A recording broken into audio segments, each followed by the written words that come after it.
ખેડૂત મિત્રો, માલધારી ભાઈઓ, જય ભારત, જય કિસાન. મિત્રો, આ ટેકામાં જે વાત થઈ છે 30% ભેદ હોય તો સરકાર ટેકામાં માંડવી લેતી નથી, બરાબર. તો ઈ મગફળી વેપારી 1100-1200 ખરીદી કરે છે, તો ઈ મગફળી વિદેશ જાહે, અમેરિકાવાળા ખાહે કે બહાર જાહે, એનું તેલ નહીં નીકળે. તો એમ કેમ? જો વેપારી લઈ જાય છે 1100-1200 અને સરકાર ટેકામાં ખરીદવાની મનાઈ કરે છે કે જે 30% ભેજ છે એ મગફળી ટેકામાં હાલશે નહીં, એમ વાતું થાય છે મિત્રો. એટલે આ રાજકારણ શું છે કાંઈ ખબર નથી પડતી.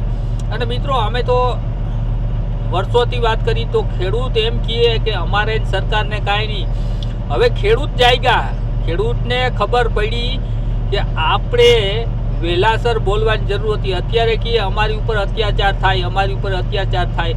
નકર ખેડૂતના દીકરા ક્યારેય કંઈ સમજતા જ નહીં કે સરકાર શું છે કે ચૂંટણી શું છે, કાંઈ કોઈને કંઈ લેવા દેવા નહીં. અત્યારે એ લોકો એમ કહે છે કે આ સરકારે અમને અન્યાય કર્યો છે, અમને કોઈ જાતની વળતર સહાય કંઈ મળતી નથી. અને જે ટેકામાં વાત કરી, ટેકામાં પણ અત્યાચાર ચાલુ થયો છે મિત્રો.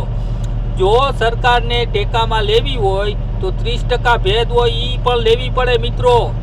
એનું કારણ છે કે જે વેપારી 1100-1200 માંડવી ખરીદે, એ માંડવી હું કંઈ અમેરિકા જાહે, એનું સિંગ તેલ નહીં થાય, એ મગફળી ઇન્ડિયાવાળા ખાવાનું નથી.